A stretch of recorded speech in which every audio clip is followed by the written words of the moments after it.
there is a way of approaching this from a more systematic view.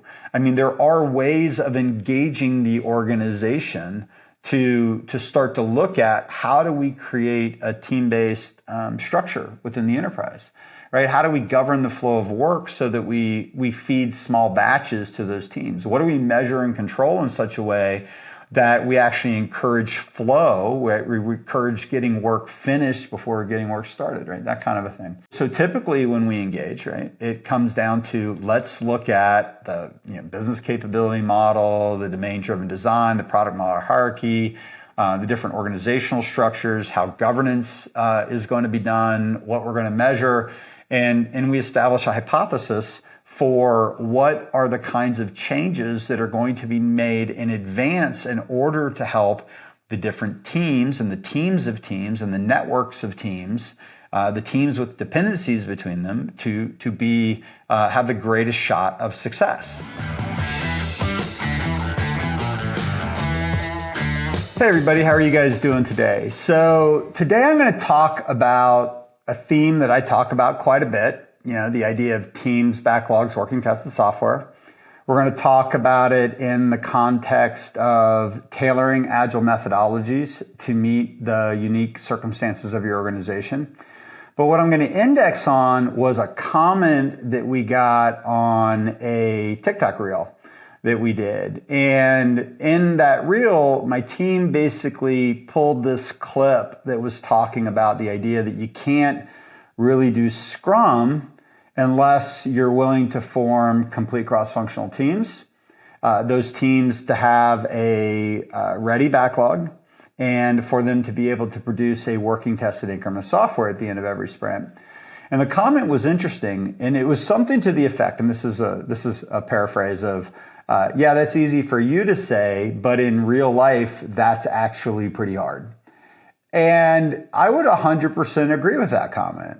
But does the comment make it any less true? Or does the fact that it's difficult to do make it any less true?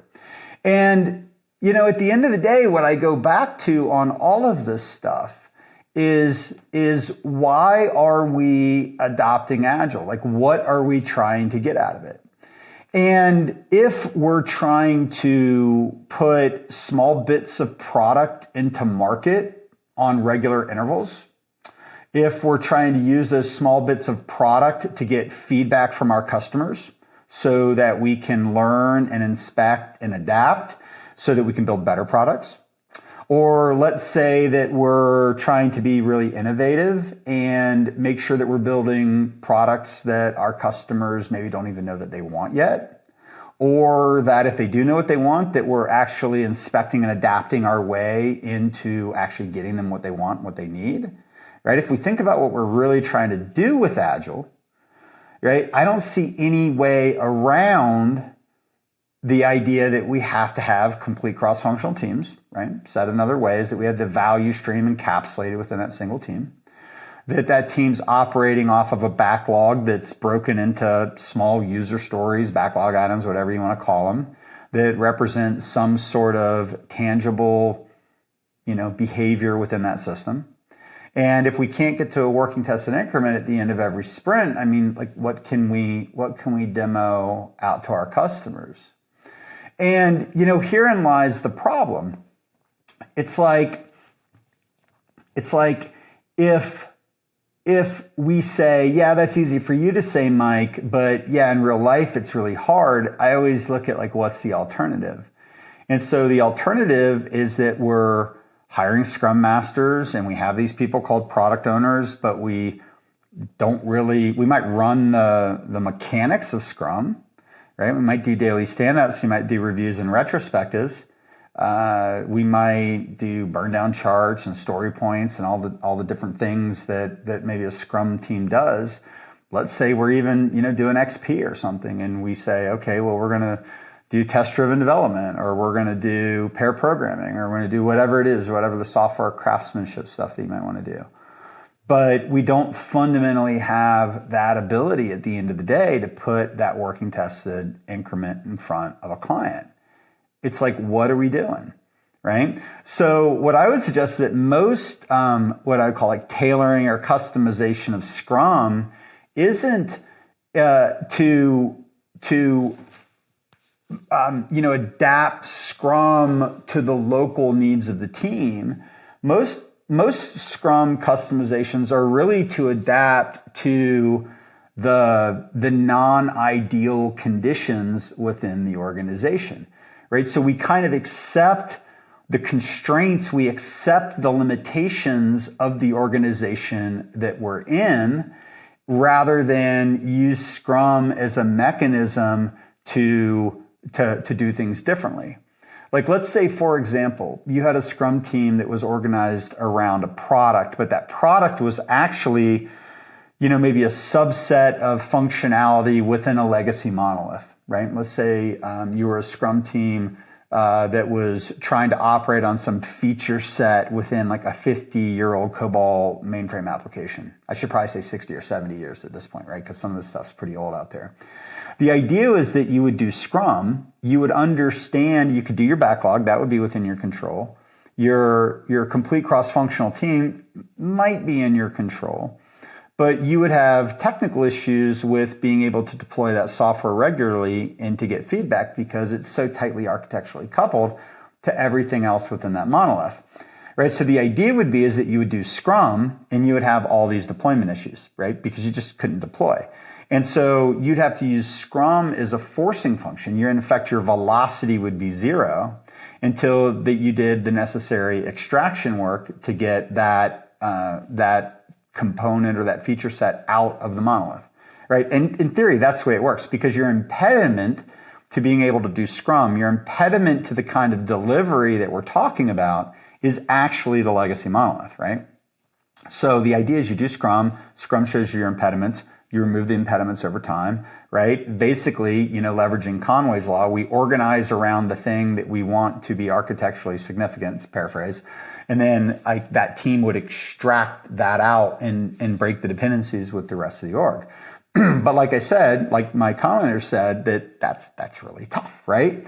And so that's why in most scenarios, maybe not all scenarios, but in most scenarios, we don't recommend that you start with Scrum. We don't recommend that you start with the practices of Scrum or the mindset of the culture of Scrum, because there are things within the organization that are going to get in your way, things that we know are going to get in your way.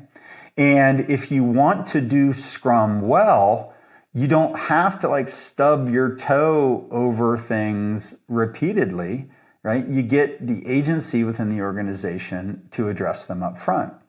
You say, well, Mike, that's easy for you to say, but we don't have the agency to address that up front. And I get that, right? And it's hard. And that's typically the reason why we don't come into organizations at the work surface level and try to lead transformation from the ground up.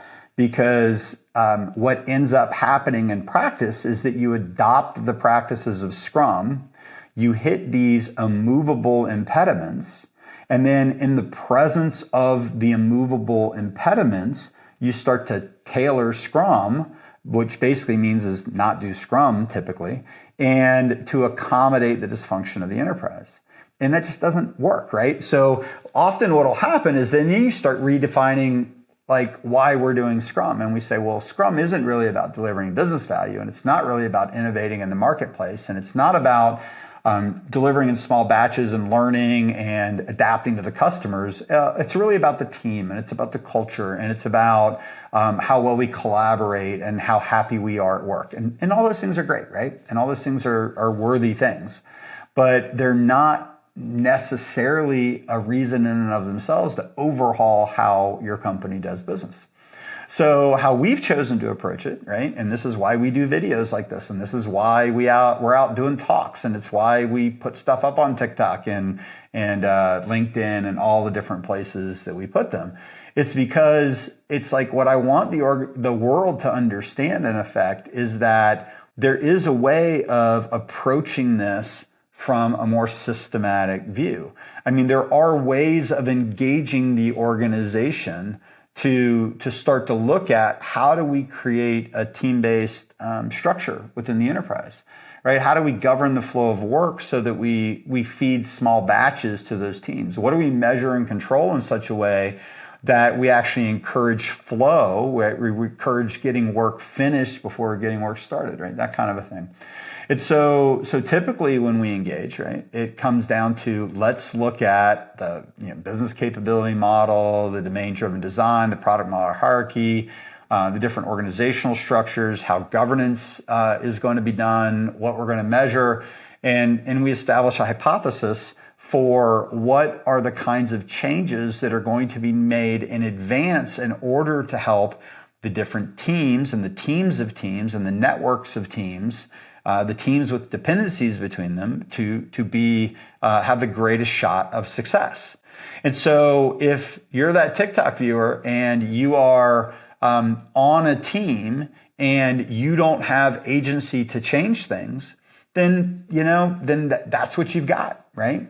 But I think the more people that we have out in our industry that truly fundamentally understand how this stuff works, complete encapsulated teams operating off of well-defined backlogs that are able to produce a working tested incremented product every couple of weeks, probably operating within the context of a 3 to 6 month roadmap, operating within the strategy of a longer term roadmap connected to OKRs, KPIs, right? There's a way to do that and there's a way to think about it, but it's really difficult to do it from the ground up. So I'm not suggesting that the people that watch these kinds of videos go, oh yeah, I can just wave a magic wand and make this stuff happen.